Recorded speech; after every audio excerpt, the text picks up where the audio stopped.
Hello, everyone, and welcome to At the Movies. So, I want to talk about the film Anora. Um, Great film. Like, this film really, I had a total different opinion when I first saw this film with Mikey Madison. Like, I loved her performance in the third act of Scream 5. That's the only good thing about that film. That and Jenna Ortega. But, the only great thing about Scream 5 was the beginning and the third act. Anyways, so if you haven't seen this or you have and you didn't like it the first time, do a rewatch of it.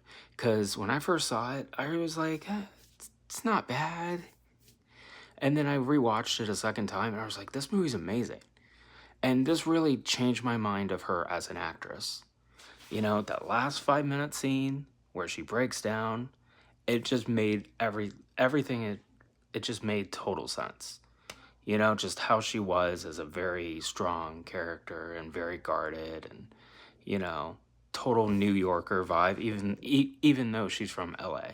I totally think this movie deserved a lot of the noms. And I like Simon Baker. I think he's a very interesting individual. And I like how he really will help up and coming filmmakers, you know, and telling them what they can do. And you know, he gives really great advice. I mean, even though he says he doesn't like giving advice, but yeah, it's this movie's really amazing. And I just feel a lot of the Academy Award films that come out, half the time they're not even that good and they don't have any momentum for the future. So, okay, so another thing, if you're gonna watch this movie, just watch it, but it's so much better than The Brutalist. The Brutalist has a great, you know, 2 acts, and then it's like when they come back from the intermission, it's just okay. You know, they lose their way with The Brutalist. This movie is so much better. Anora is so much better than The Brutalist.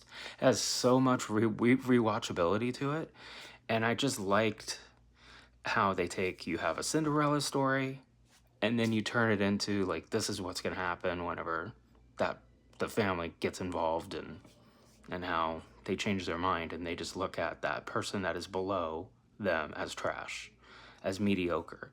So psychologically, it's just really interesting to see Mikey Madison go on this journey. That's what I loved about this film.